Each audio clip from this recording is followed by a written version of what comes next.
Well, hello, everyone, and welcome to the Path 11 podcast. I have a really interesting guest today.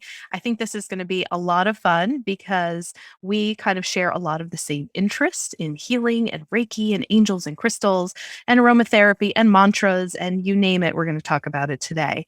So, my guest today is Athena Bahri.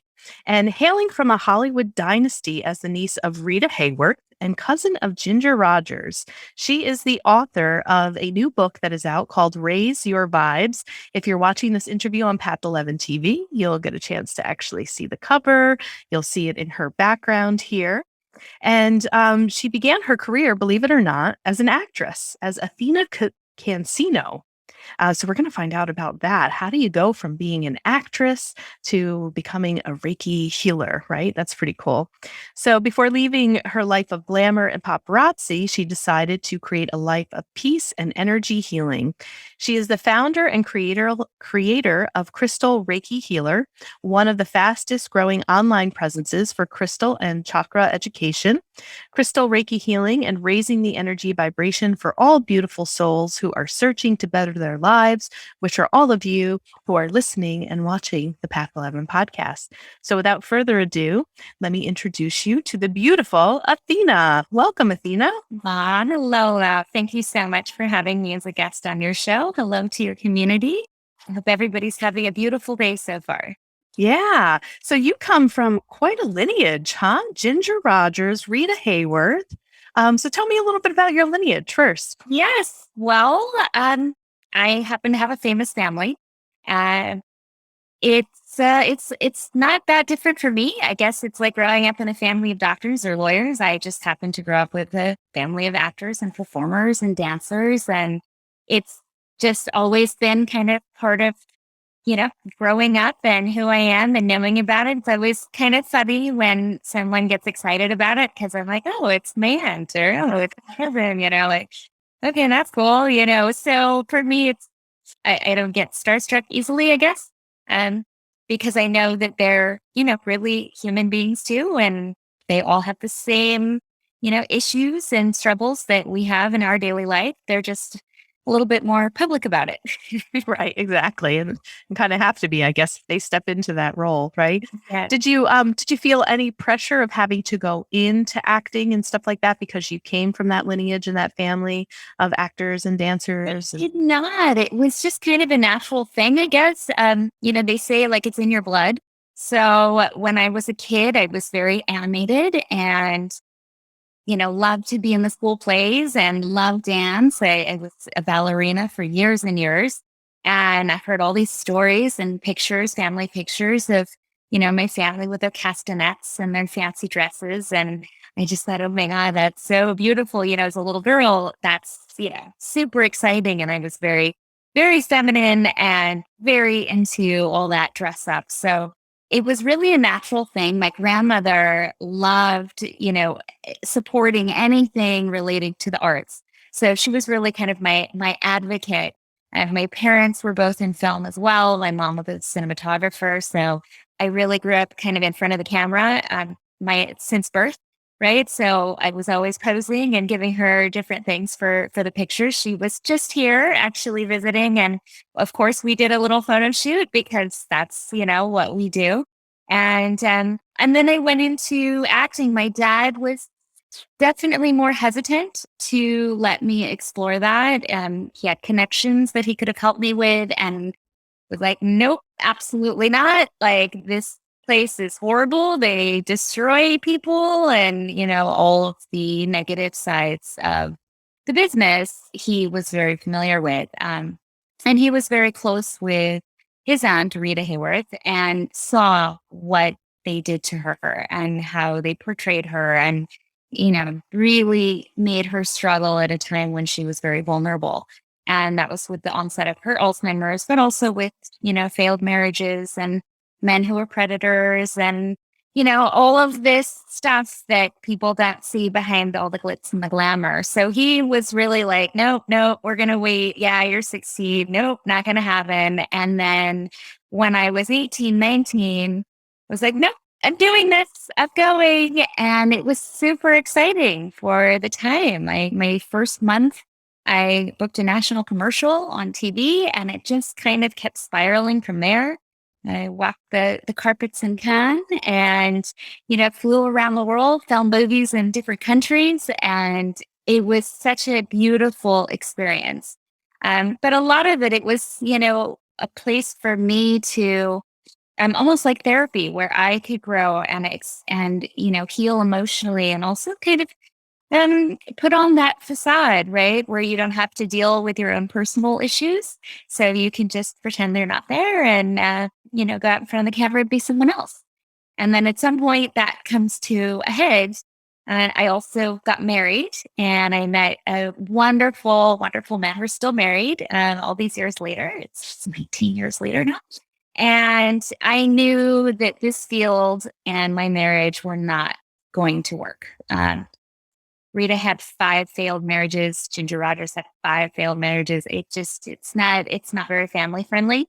And you're gone, you're all over the world. So I kind of had to choose, do I want to, foster this new marriage and relationship I have, or do I want to continue and, hope that one day it turns into, something else? And I obviously chose him. So, and it was great because at the time, TV and film had just started making this kind of switch, which everybody has seen. There's, a lot of nude scenes, a lot of graphic, like almost like soft porn. And I was, the girl in the bikini. I was the girlfriend, and that would have been me. And I was very not comfortable with that. So it all works out, it all works out. Yeah, awesome. Well, and you said kind of like acting and dancing runs within the blood, but I also think intuitive ability does as well. So, Absolutely. yeah, did you have, members of your family too that were also very spiritual or were kind of mentors to you or open to talking about spirituality when you were young? Yes, both my mother and my grandmother from my dad's side were very, very in tune. My mom's a Pisces. We always said it was because she was a Pisces, and they're very intuitive signs. But she always was looking at, the holistic way of doing things, and let's try this first before we, go to the doctor. And she was really amazing, like a medicine woman. It was like she just knew, like, oh, this will help for this cold, this will help for this ailment. And so I just grew up having this kind of, holistic side of things. And she had a really interesting background, grew up in Scientology. So even though my dad forbid it in our house because he was against it, in Scientology, they are also very holistic, very, not into the Western medicine stuff. And if you can cure it with herbs, then that's what you do. So it kind of, I guess, came through in that way. And then my grandmother had a very different side too, because she lost my grandfather when she was quite young. She was only 50. He died before I was born. And she had visitations from him. And while everybody thought she was just a crazy mourning wife, she knew she was having these experiences and she told me about them. And introduced me to Carl Jung and other spiritual minded books. And she was always into leading a more spiritual path. She had come from her mother was a Jehovah Witness, during the Great Depression, selling Bibles, and then became a Catholic and was very devout. So she always had a very strong sense of faith. But then it kind of transformed and it went from being, this faith in religion or book or, something that man has made to something much broader with her spiritual faith. So it was, again, one of those things I grew up with and you hear about it and it becomes your normal and you have little experiences that you're like, oh, that's what grandma's talking about, or oh, that's what mom was saying.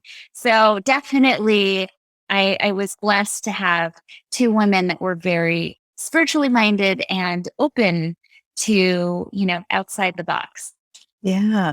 Yeah. Well, interesting too, from the faith base that your mom comes from, your grandmother comes from. How did you begin to form and what do you feel is like your spirituality now? Like, do you have a certain belief system that you practice or follow with, all that you have in your book here, Raise Your Vibes too? What would you say like began to create for yourself and your own belief system for your spirituality? I did. It went from, I used to pray a lot when I was a kid. My mom decided when we were teenagers that we needed to have some kind of core belief in something, something that grounded us here and kind of helped maybe get us out of trouble, right? And so she brought us to the Mormon church. And even though I ended up getting in more trouble in that church with the girls there, they did teach me how to pray. And it was really in that practice that grew my gratitude practice, because I thought, wow, it's so interesting if you break down their prayer, and I'm sure it's similar in many other religions. It always begins with a thank you, thanking, God for, all the things we're thankful for. Thank you for my mom. Thank you for my house. Thank you for my dog. All these things when you're a kid. And then you ask for what you want. And then you close, with a thank you.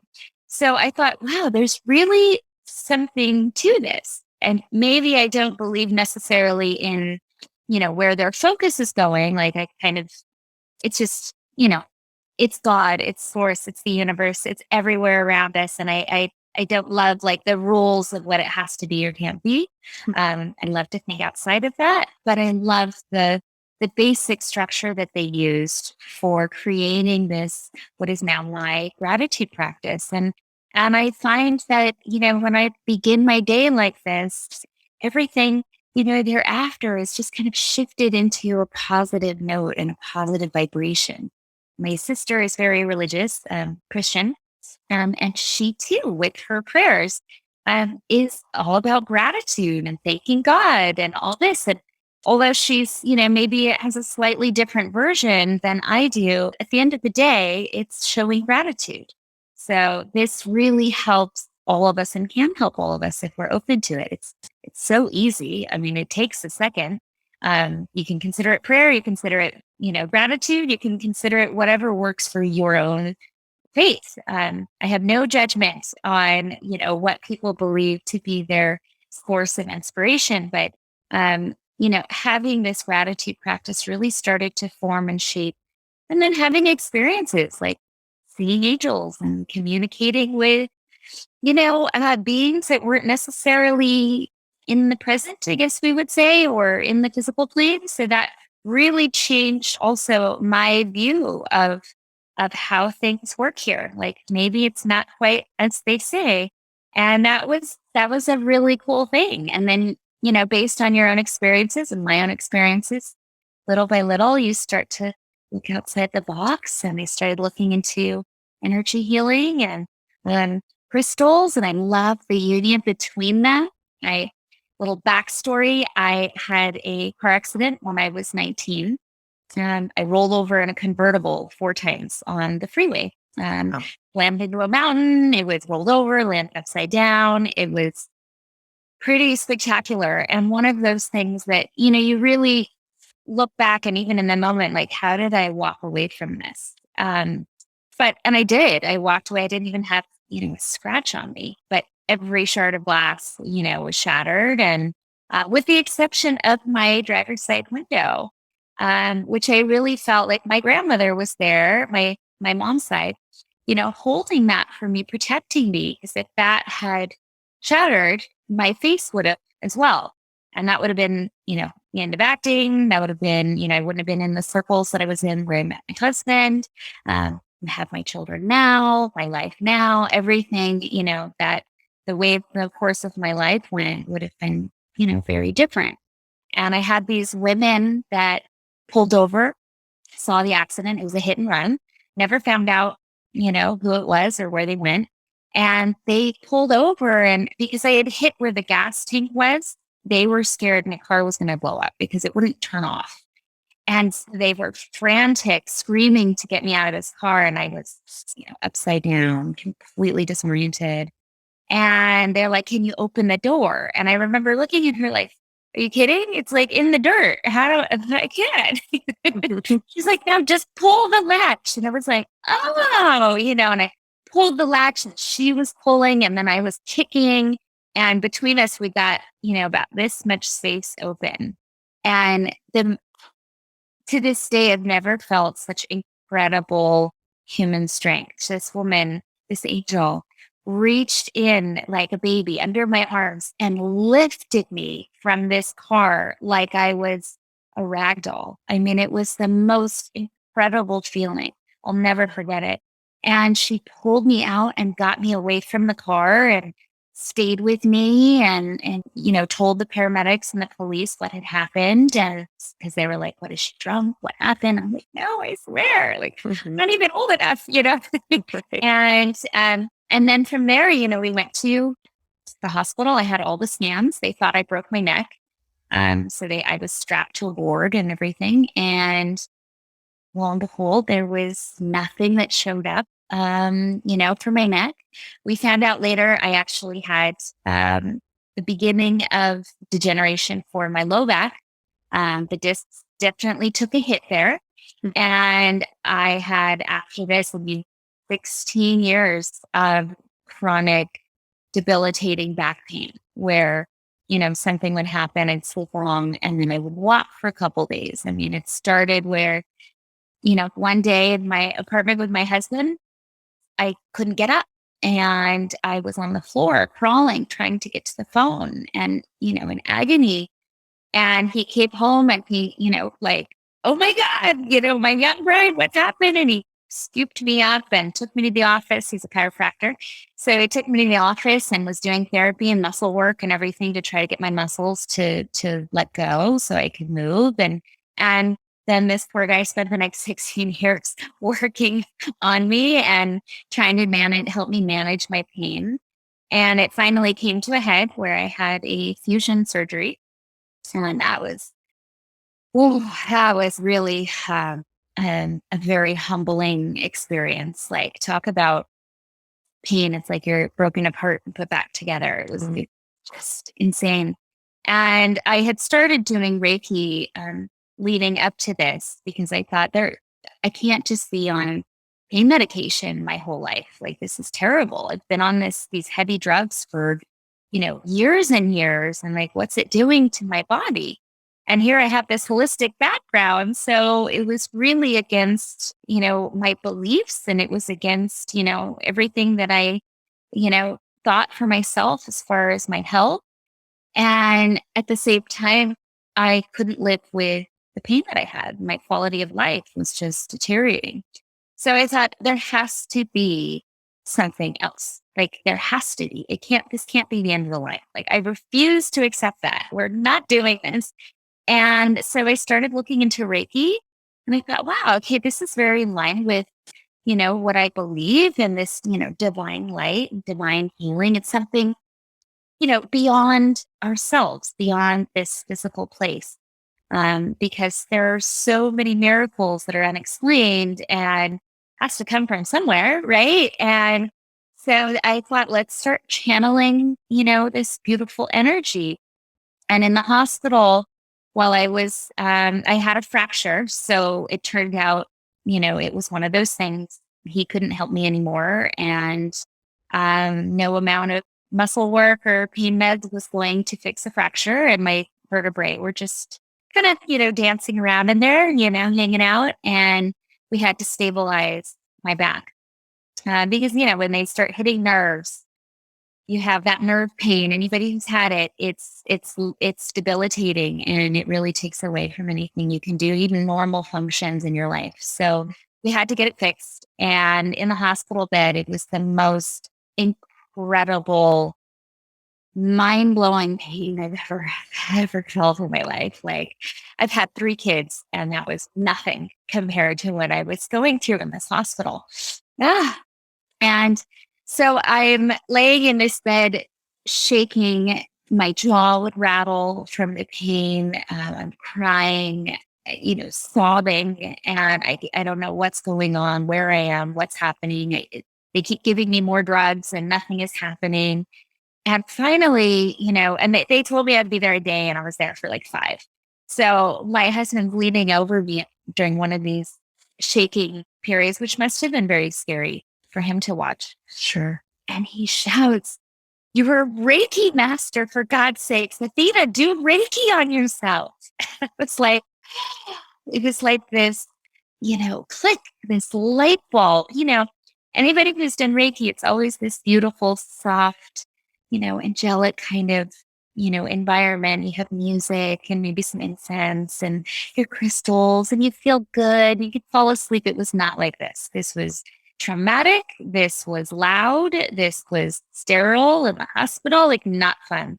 And I had this moment of, oh my God, like, yes, I can do that. Can I do that? I can do that.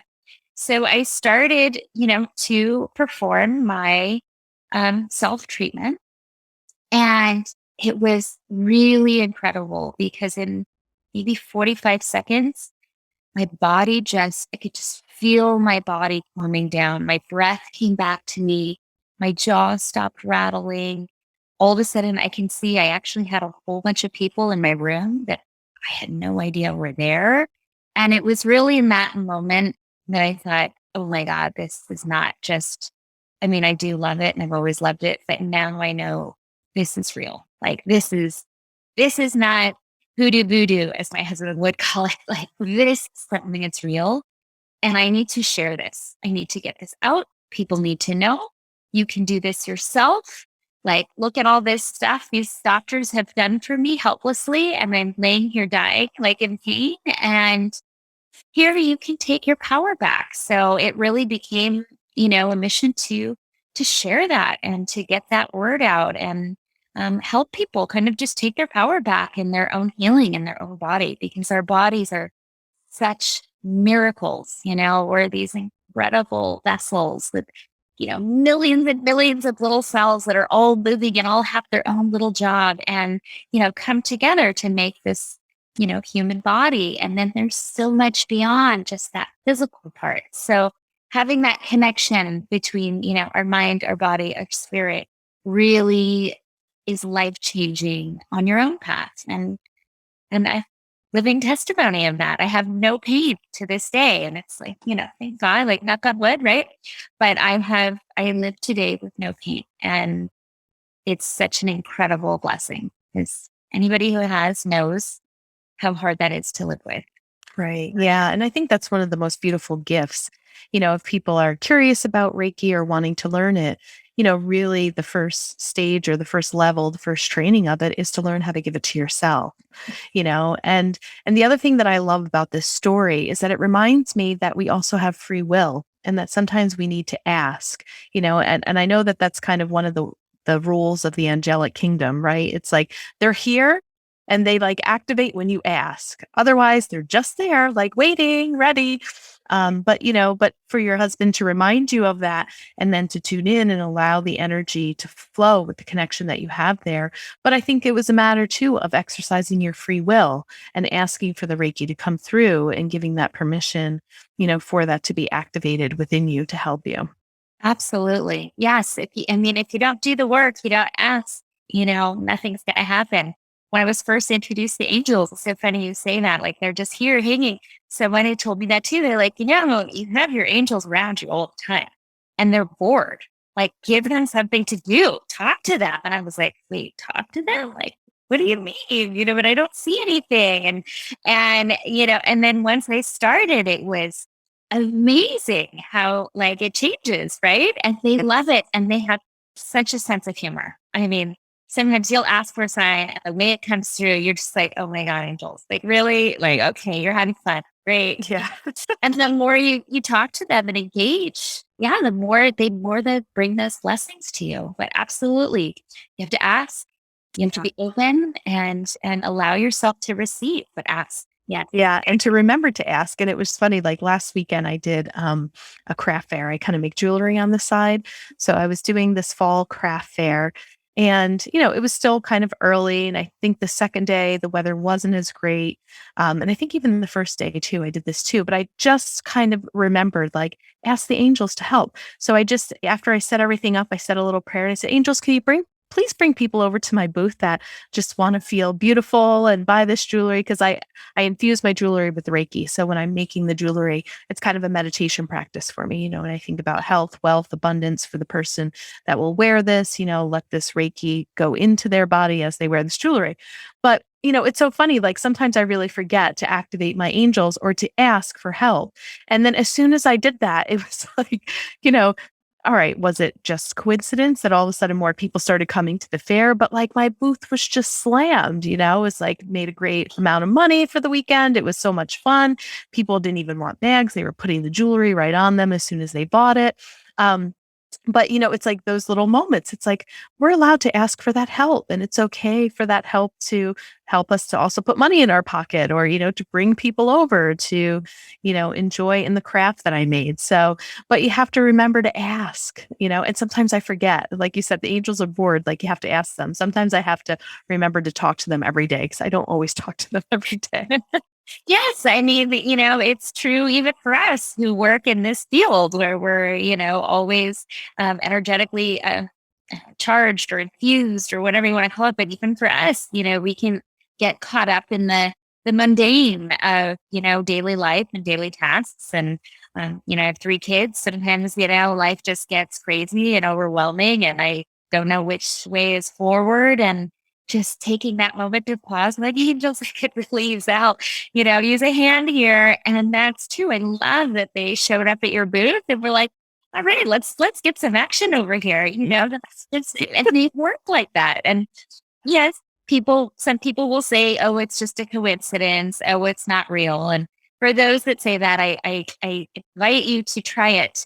Yeah, exactly. Just try it. See what happens, likewise for, friends or clients where they have a spouse that's, not quite so open and look at all this stuff like, oh my gosh, what are you turning into a witch? What's happening?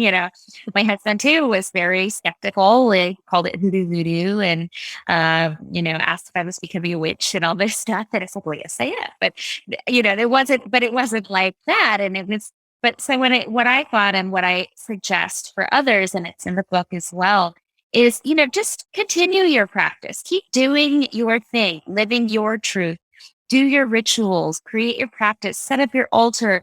And you'll find that, your partner will, sometimes be a little curious, like, wait, what are you setting up over there? And oh, what's that crystal for? Why are you burning that? And instead of trying to give them like a whole lesson, because they're so not ready for that, right? They're not there. It's just like, oh yeah, this is here, this is a garnet. It's pretty cool. You want to hold it? Like, here, just hold it. And they'll take and be like, oh, okay, like that's pretty cool. Or, they'll wave the incense or something. And then, little by little, it's like with children when you're introducing them to like new foods, right?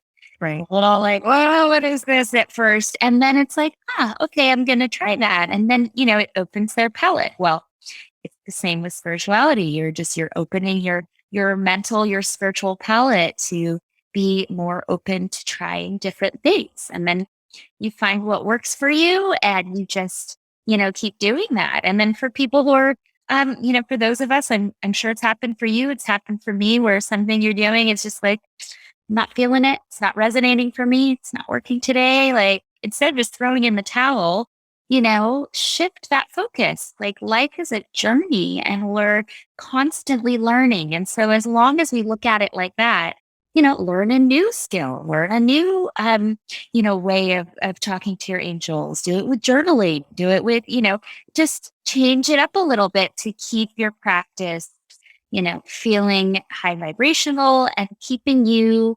into it, keeping your focus there and your desire to continue. Sometimes we just got to change it up a little, Yeah, absolutely. And that's one of the things that I loved about your book too. Hold on, let me just kind of bring you to the side here so I can, I want to let the listeners know what I love about this. This is kind of like an encyclopedia of the spiritual world. And it reminds me, I wish I could remember when I first started I don't know. I think I was a teenager. Somehow we got these things that were mailed to us, and they gave you a binder, and each week or whatever, or each month, you can opt to buy more pages that would go in. But it reminds me completely of this book because it had everything about like angels and crystals and stones and energy healing and stuff like this. And then, when I opened your book and I was looking at, the contents, you have this whole thing in part one of what Reiki is. You introduce people to the chakras, what self attunement in Reiki is and self healing. And then part two, meditation, crystals, intention candles, the violet flame, sound healing, aromatherapy, smudging, affirmations, manifestation, angels and signs, moon rituals, which I love, practicing gratitude. And then the part three is how to raise your vibes, right? So we teach people how to clean their energy, to find their focus, improve the self-confidence, and it just kind of keeps going on from there. And the pages, it's just so much fun. There's like, for people who are like me and visual, there's like pictures and there's diagrams, that you can have. And I'm showing this on the TV here. And I just loved it. I really like too, the mantras, Om Shanti Om, you have like how it's pronounced, what the meaning is. So I turn to there because I don't know a ton of, some of these that I learned in yoga classes. Like I don't have a lot of them committed to memory, but I was like, oh yeah, this was a good refresher for me. And I feel like that this would be a great book, for people who are maybe just awakening, on their spiritual path. Like they feel overwhelmed. They don't quite know where to start. Do you buy a book on crystals, a book on Reiki, a book on affirmations? It's like, no, just buy Raise Your Vibes because it has a little bit of everything. And then you can dive into and then buy some other books. But this is kind of like a beautiful catch all, for people who are curious and just starting to come into this world. And I also have, can think two of my best friends, their daughters are teenagers now. And, they come over to Aunt April's, they see the crystals, I'm giving them incense and stuff like that. This is like a perfect book, I think, too, for teenagers, at least the teenagers that I know and love who are like really curious about spirituality. And, I just love that you give a little bit of everything, and I remember you saying before we hit record that your publisher was like, you can't put any more in, enough. So tell me a little bit about like the inspiration of wanting to put all that you've learned into this Yeah. book. How did this book come about?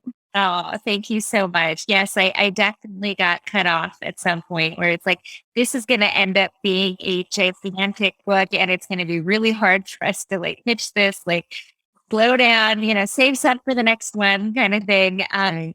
And really it was because the thing is, there is so much. So while I'm writing a book about Raise Your Vibes, and in that third part, as you mentioned, this is really where it focuses on things that we all deal with in our daily lives. So issues with confidence, issues with heartache and grief, issues with, everything, focusing as a student, especially when you have exams. I work with a lot of students that are like, I can't get my head together, help me, and I'll do Reiki for them too. But, it's nice because there's so much. And I wanted people to have at least an introduction to what some of these many tools are. Like I had said before, I'm really outside the box, right? I love to think outside the box. And I don't think that when you say, okay, well, I'm going to leave from this faith or belief system to strictly into this other faith belief system. Like, no, there is so much out there. And, what works for you today might not work for you tomorrow. Maybe you're just not feeling it or that isn't working for you somehow. So, one day you're talking to your angels and the next day you're like, okay, I didn't get my sign yet. I need to do something else. Great. Move on with your sound, with your affirmations, with your mantras. I love having the mantras in there broken down with the pronunciation because a lot of people will see it. And myself included, when I first was listening to them, I love Deva Premal. She has a whole healing mantras CD or music set.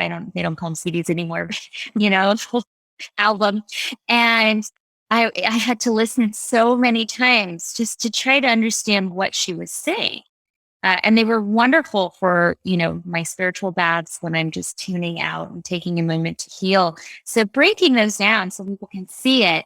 Because I learn that way. I need to see it and have it broken down in front of me. And then that's how my brain records it. So that's just the way I learn. And I felt like, well, I learn like this. There's got to be other people that learn like this too. So that will help them. And then, for teenagers, it's so wonderful because we already have so much angst and so many questions and so many changes in our physical body that make us uncomfortable and even uncomfortable in our own skin. And adults often, either forget or kind of brush it off like, it's just a phase, or, oh, you'll grow out of it. Well, that doesn't help you when you're going through it. Thanks, I'll grow out of it. Cool. All right. Well, no, not helping. So, doing something like this, following some of the rituals in here, which the rituals are so great because it gives you, action. It gives you something that you physically are doing to create these positive changes in your world. You're not just reading about it. You're not just, saying a prayer or setting a crystal next to you. You're taking positive action to to bring in these positive vibrations to your world. And in doing that work, it's like how you have to ask the angels, right? Well, it's very similar. And when you do the work, you see these changes. And really the work are the rituals. It's not work. It's meant to be fun. It's meant to be, if you're not enjoying it, just stop.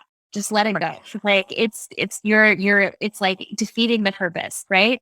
And I tried to do that and create these for those who needed help with guidance or, just a shift in their own vibe, to create something that was fun for them. I mean, like my ritual practice really kind of started with the moon cycles. Because I was like, oh my God, I was one of those kids, look at the moon, no matter what shape it was in, right? Or what phase. And so creating my moon rituals, I started the book actually with that chapter. And it was so long. And it was like, okay, we got to break this up. You've got like, 30,000 page, 30,000 word chapter on moons. So it was like, okay, I was like, well, there's all these other tools I use with my moon cycles. So it's like, great. So we'll do a chapter on crystals. Like here, we'll do a chapter on manifesting. We'll do a chapter, like all the different parts that I will add to my rituals. And these rituals are not set in stone. There's no like, if you do it wrong, it's not going to work.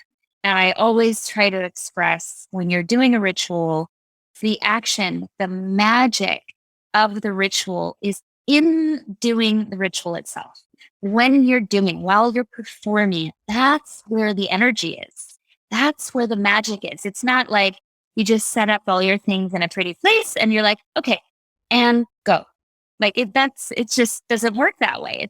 It's you're putting in your energy, you're enjoying, whether it's from the angels or from the moon or whatever, energy that you want to work with, your crystals and otherwise, that's where the magic is in this practice. And if you make it fun, anything that's fun is already raising our vibration, right? So when we do something that's fun and we're enjoying it, you're already creating that shift right then and there. And so for teenagers, especially, or young moms who are going through this radical life change, this is a real, or dads for that matter, right? We're inclusive of everyone. These are some big life changes. And when we're going through these cycles, it's great to just have a little bit of support. And this book really can serve as that support and a guide to help you, really take your power back and feel strong in your purpose again. And, charge forward, knowing, how you're going to walk into the room next. You get to decide, you get to choose. Do you want to be, depressive and sit in this state forever? No, nobody wants that. You want to move forward with your life and enjoy yourself. So, start small, start with little rituals, start with manifesting, start with talking with your angels, start with Reiki. I mean, I know it's a self-attunement, but I bless the whole book with Reiki. And that attunement is really, it really comes from me. It's before I let the editor, send it out to press, I was very, and the audio version too, for that matter. I said, no, I have to have the book before you send it out. I have to do, the Reiki blessing, and I have to make sure that what I'm sending out to people is authentic. What I'm sending out to them is genuine. I'm not just writing fluff here. Like, I really want this to help people. And if, like you infuse your jewelry, it's the same thing. It's taking that moment to work with it and pour your love and your energy and to channel Reiki into this so that then they can take it and enjoy it too. So that self attunement, yes, it's a self attunement, but it is also it's also me blessing these pages. So I made sure it was very energetically high vibrational and very infused with Reiki for the reader. Yeah. And I think people can feel that too. People will feel it. So, all right, everyone, go raise your vibes. Athena Bahri, Bahri is the last name. Great book. It's a great gift book too for yourself and for others. And let people know, where can they find it? Where can they buy it? Let's talk a little bit too as we're getting ready to wind down, but your website and what you teach and all of that. Thank you. Yes, I'm on crystalreikihealer.com. And that's my handle across everywhere: Instagram, Facebook, um, YouTube. I have a lot of free tutorials for people to help them on their way on YouTube as well. TikTok, though I haven't quite figured out how all that works. And then, I teach classes. I hold monthly events. I finally am able to do in person, which is wonderful. So anybody in the Los Angeles area, it would be wonderful to have you join us for this. And otherwise, I do a lot of online teaching, but it's a one-on-one because I love to have this one-on-one connection with people, and then any questions they have, it's a lot easier for them to get through the lessons and learning Reiki, and I'm one of those Reiki masters that I love to keep in touch with my students. So, serving as a guide for later, not just, oh, you finished, here's your certificate. Yeah, it's not how I like to work.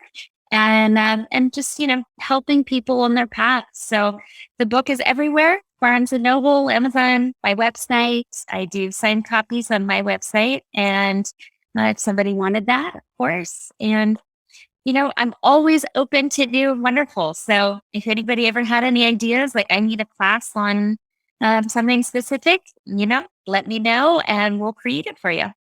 Awesome. Well, thank you so much. It was wonderful to meet you, to have you on here, raising our vibes on the Path 11 podcast today. So go out, get it, raise your vibes. It's always helpful. I think I say this now at the end of every show of an author. Leave a review on Amazon for Athena. That's always very, very helpful to get their books up there in the search engines. They can also, the reviews help us as the buyers and the shoppers say, oh, you might also like da da da da, and then Raise Your Vibes will pop up. So leave a review, check out the website, follow her on all social media, and I hope that you guys enjoy the book as much as I did. So, Athena, thank you again so much for being here. You were a lovely guest, and thank you everyone as always for listening. And a shout out to our California listeners. We've got lots of them, so that's wonderful. I'm sending you a person your way. Okay, so I'm introducing you to somebody that is local, but hey, she does stuff online too, so it's okay if you New Yorkers like me want to reach out to her as well. So take care, everyone. Thanks for listening. And if you are watching on Path 11 TV, that is awesome. Remember, all of our video podcasts you can watch for free on our network, path11tv.com. All right. Take care, everyone. Bye.